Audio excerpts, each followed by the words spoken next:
good. So yeah, come there, come all, come everywhere and bring your scarf and shawl. I'm the little show promoter and I'm 3 feet tall.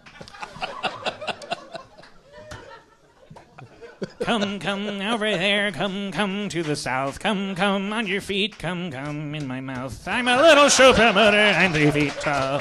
I'm a little elven man that lives in a tree. All I do is promote shows, all that I see. Hey! Please go to see Rob Schneider at the truck show. He was in Dukes of Hazzard, now he's nowhere to go. Because his car had a racist flag on it. I'm a little show promoter and I wear a bonnet. It was my mom's idea, she made me a baby. I want to fuck her or kill her, or maybe.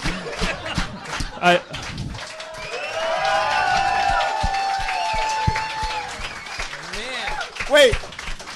I disagree. Wait, 3 feet tall show promoter. Why do you want to fuck or kill your mother? You try being born 3 feet tall and not having fucking psychosexual issues. With your mother that made you wear a bonnet. Were you listening to the lyrics? I live in a fucking tree. That would fuck anyone up. But like, if you have that much pent up rage, what made you become a show promoter? I need that hug you can only get from a stranger. What the fuck? Why not be a performer yourself? Why not like go into actually being in the show? Why only promote other people's creativity? Look at this scar on my face. Oh shit! I didn't see it. Yeah. Well, thanks. Thanks for saying that. No, you were facing the other way. Oh. I like to be close to talent, and I like to help it, and I don't feel comfortable on stage. It's not a choice that I make. Did you ever try when you were younger to be on stage? I dabbled. I'm fine with it. I'll be on stage. I'll do it if you want it. But I don't have to. I'm not one of those people. I don't have to. I don't have to. I think those people are crazy. I don't have to. I like to promote it. I like what I do. I think what I do is creative.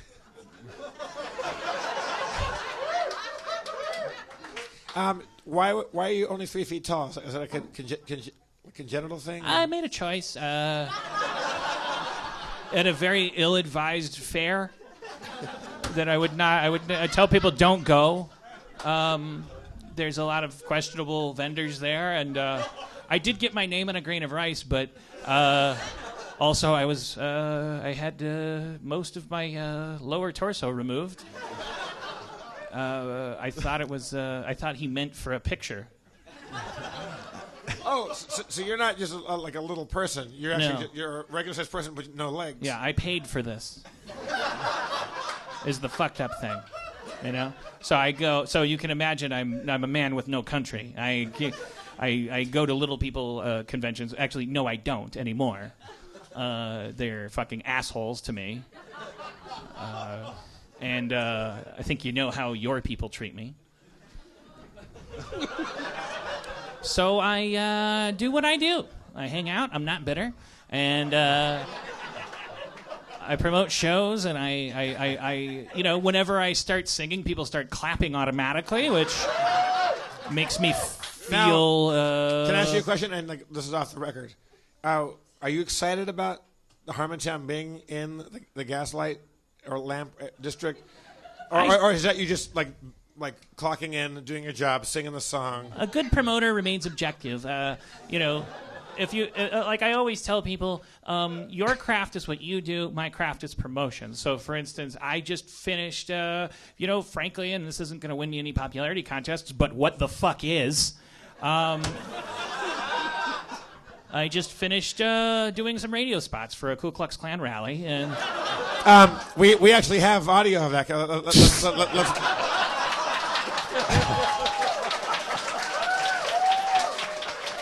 Let's Dustin, let's roll that clip.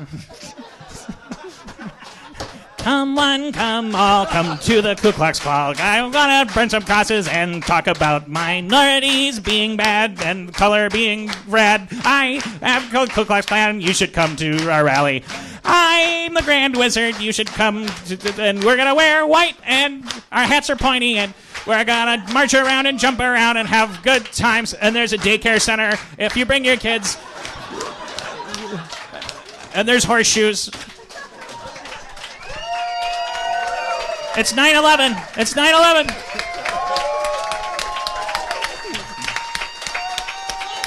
It's 9/11. Yay. I forgot to ask you. Last question. 3 feet tall, show promoter. Well, what's your name? So we can have a T-shirt.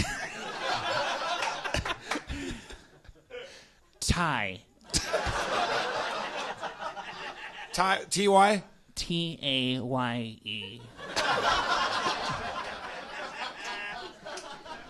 Were you born Taye, or is that you reinventing yourself? My given name is Jonathan Taye Brigston. My father, Jonathan, was a narcissistic asshole, so I go by my middle name.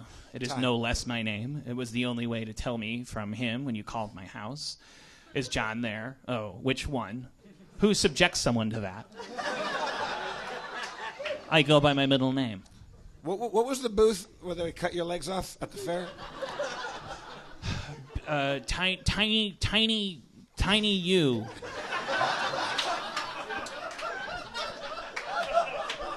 Exclamation point. And it had pictures of people, and they're given height, and then next to them was like before or after, and they were smaller. I thought it was gag photography. Oh, so now, you didn't wish you were actually smaller. You thought it would be a photo. Like... I thought I would walk out of there with a photo. So they removed your legs? They took some of my lower torso. Enough. You know, you have a small intestine and a large intestine. They took most of my large intestine, took some of my small intestine and moved it down there to take its place. Then they took a tiny bit of my small intestine because it's smaller and you can't live with most of it. Gone. They cut my thigh and they cut my legs off at the hip, cut my thighs in half and my calves in half, and then took half of each and hinged them with these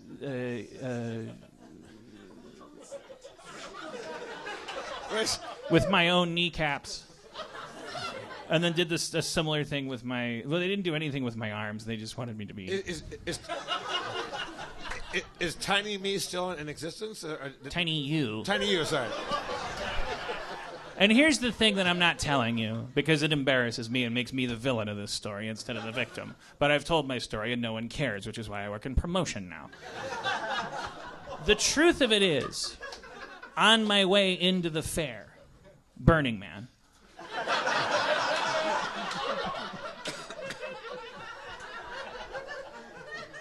I ran over a dwarf family. On the way in. On the way in, parking was hard. I don't know if you've been to Burning Man. Yeah.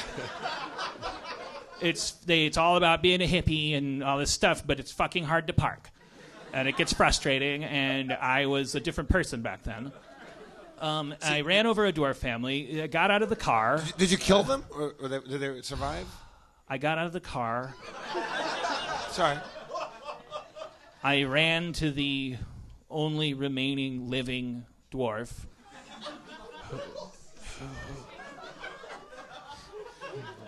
Was this a child or one of the adults? It was an elderly woman dressed in, I guess, what I would describe as shamanic attire. As I reached for her to ask if she was okay, if she had insurance. Her hand gripped my face, and her toothless mouth hissed, "Shorter."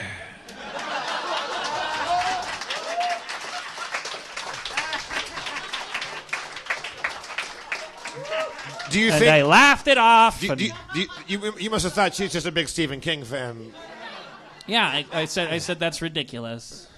Let's get you to a hospital. And then the stupid me, and this is the part that's really embarrassing, when I saw that booth, I said to my wife, wouldn't this be hilarious given the events earlier?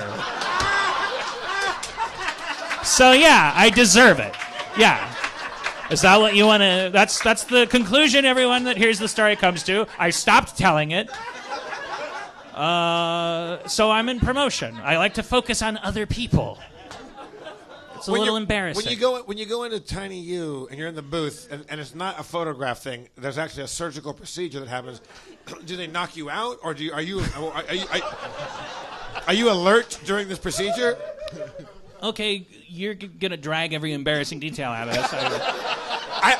I'm only asking because this is riveting shit. Like this is very. I was on peyote already. I was at Burning Man. I took peyote. That's why I hit the Dwarven family. I was on every drug known to man. There was no police came. There was no like inquest. There's no cops at Burning Man, bro. I've never you want been. cops? Go to the G8 summit, motherfucker. So you're on peyote. You go into Tiny U. Peyote, mescaline. I put a tiny peyote and mescaline at the same time. It's called Just covering your bases. They call it a curveball. You do those at the same time. I take 3 Ritalin and I think like just a couple tutors of coke and some poppers of Amyl and a little bit of VHS head cleaner to dilate my sphincter, just in case. Back then I cared how big it was. What do they call amyl nitrate poppers and VHS head cleaner? Amyl nitrate poppers it puts you in the mood. I'm not saying is there a nickname like curveball for doing? Oh, doing those both? That's just called a garage. Because it opens you up and then with the urge to host a car. Okay. So you're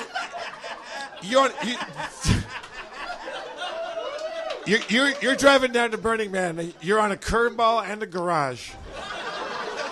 A couple tutors of coke. Oh yeah, that's just to take the edge off. Fuck that. You murder a family of little people. It was called. The cops don't come because they're not there. They're at the G8. You and your wife go. Wow, fucking so high right now. There's a booth there called Tiny U. You go in there. Who do you meet? Like, what's the person that works at like?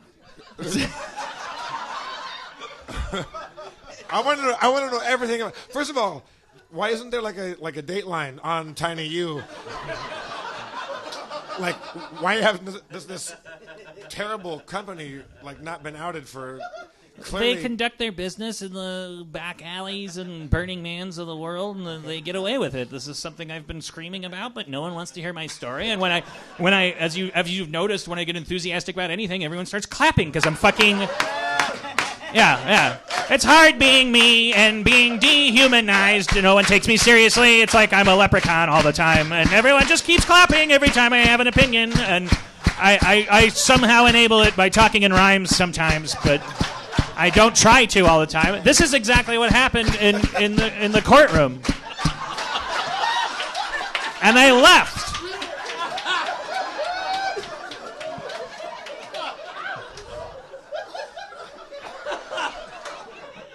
I stormed out. One of the problems is because my legs are made of half femur, half calf. When I storm out, it looks like dancing. And, of course, they didn't do it precisely, so one leg is shorter than the other, so I dance in a circle. So I start saying things I'm passionate about. Everyone starts clapping. I get mad. I want to leave. I'm dancing in a circle. And this is my life. So I'm in promotion. I'm in promotion now. And I'm not bitter, and I like it.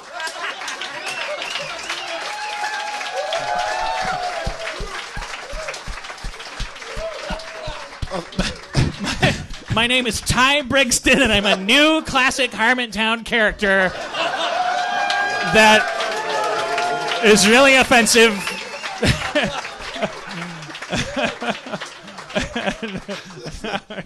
All right. Wow. Thanks for coming, Ty. Yeah. Okay. Oh my God. A morning zoo team.